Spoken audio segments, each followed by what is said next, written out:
Qapasga so'lab qush boqsa bo'lamdi? Savol. Assalomu alaykum. Men oilamda qapasga so'lab bir qancha qush boqqan edim. Ba'zilar bunday qilish xato deydi. Sizlarcha qanday qilsam bo'lar? Qapasda qush boqish xatomi? Javob. Va alaykum assalom va rahmatullohi va barakatuh. Barliq hamd sanolar Janobi Allohga bo'lsin. Durud va salomlar payg'ambarimizga, u zotning oila tavobatlariga, ashablariga va u zotga toki qiyomatgacha ergashganlarga bo'lsin. Aslida qushlarni ochiq joylarda ko'ndirib beqish va ularga don berish savobli ish. Bu jihatdan qushlarni beqish savobli mustahab yaxshi ish qatoriga kiradi. Anas ibn Malik radhiyallohu anhu rivoyat qiladi-ki, Rasululloh sallallohu alayhi vasallam qandoq bir musulmon bir ko'chat tiksa yoki bir ziroat terib, unidan uchar qushlar yoki insonlar yoki hayvonlar yeydigan, uniga ashu ish sababidan sadiqa savobi bo'ladi degan.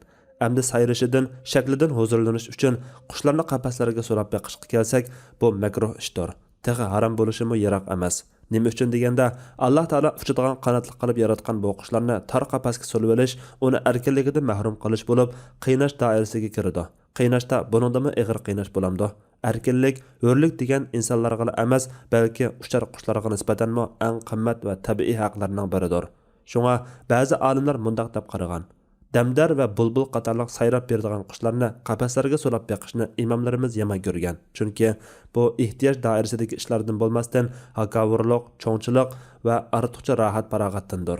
Uni so'lab qo'yish azoblashdir. İmamlarımız bunu hamakatlik deb atagan. Chunki u uchishga sag'inishdan, havo boshliqida parvoz qila olmaganligiga afsuslanishdan ingrayotgan qushning sayrishidan shodlanishdir.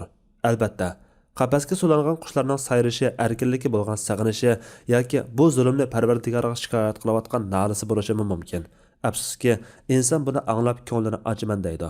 Sulaymon alayhissalom bo'lgan bo'lsa, balki qafaslarga so'langan qushlarning ahu faryodini bizga tarjima qilib bergan bo'ladi.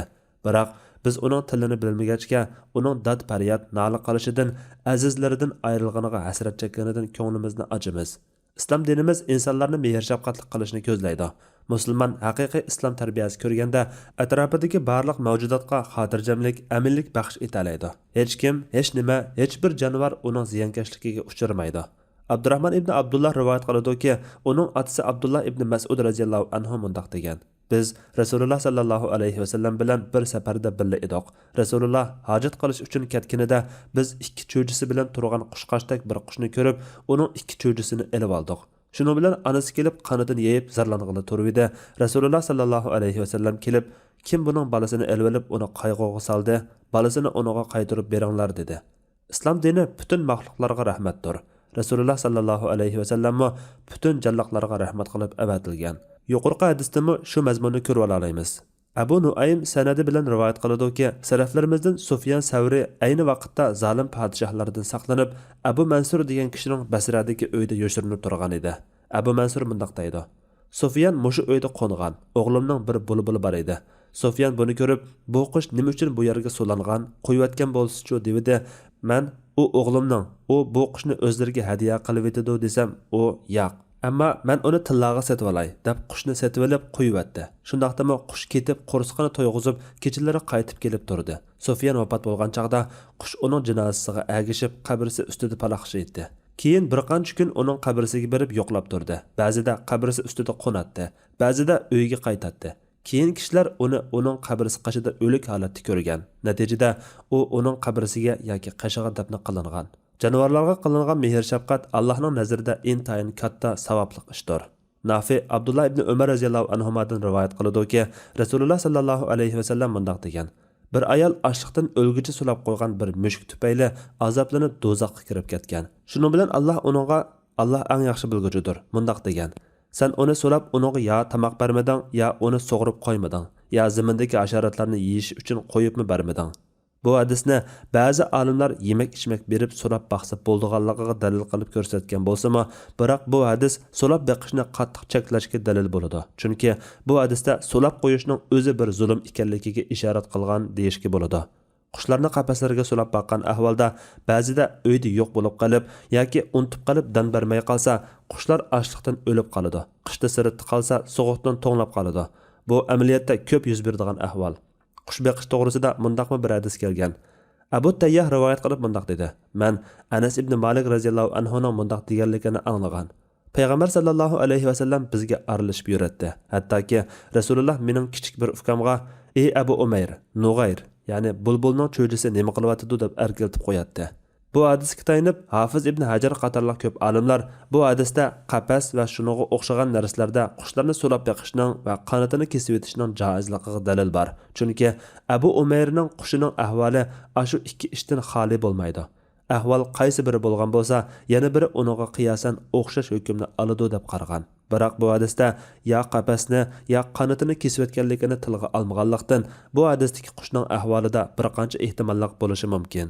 Balki qushdagi qanoti chiqmagan kichik bo'lg'achqa Abu Umayr uni o'ynagandi. Hadisda Nug'ayr deb kichiklatish darajasini ishlatganligimi shuni ko'rsatdi. Yoki uchalaydigan qushni qo'liga ko'ndirib olgandi.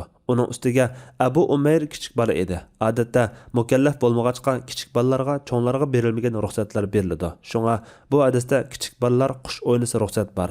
Yana cho'nglarningmi bolalarning o'ynashiga yo'l qo'ysa bo'ldiganligiga dalil bor desak, texmi muvofiq bo'ladi. Yana shariatning umum ro'yiga ko'zlagan maqsadlarga qaraydigan bo'lsak, butun jonivorlarga yaxshilik qilish, azor bermaslik talab qilingan bir ish. Abu Salih As-Samman Abu Hurayra radhiyallohu anhu dan rivoyat qiladi-ki, Rasululloh sallallohu alayhi vasallam bir odam ketib o'tib, uninga qattiq ussizlik yetib, bir quduqqa tushib suv ichdi. Quduqdan chiqib, ussizlikdan hasirab, nam to'pini yalayotgan bir itni ko'rib, "Menga yetgan ussizlik uningga yetibdi-da" deb quduqqa tushib, o'tikiga suv olib, uni og'zi bilan ichishliginicha quduqdan chiqdi va itni sug'urdi. Allah uning bu ishiga rahmat aytib, uni mag'firat qilyapti degan edi. Sahobalar, "Ya Rasululloh, hayvonlarga yaxshilik qilsak bizga ajr bo'lamdi" deganda Rasululloh har qanday jonliqqa yaxshilik qilishda ajr bor dedi. Yana Abu Hurayra radhiyallohu anhu rivoyat qiladi-ki, Rasululloh sallallohu alayhi vasallam bunday degan: Bir pahisha issiq bir kunda ussizlik nastidan tilini chiqarib, bir quduq atrofida aylanib turgan bir itni ko'rib, u itqa o'tki bilan suv tartib bergan. Shuning bilan uningga mag'firat qilingan. Yana bir rivoyatda Bani Isroildan bir pahisha deb kelgan. Yuqorqilardan ko'ngil echish uchun qafaslarga so'lab qush beqishning aqalli taqdirda makruh bo'lganligini muayyanlashtira olamiz. Shunga qafaslarga so'lab qush baqmaslik kerak.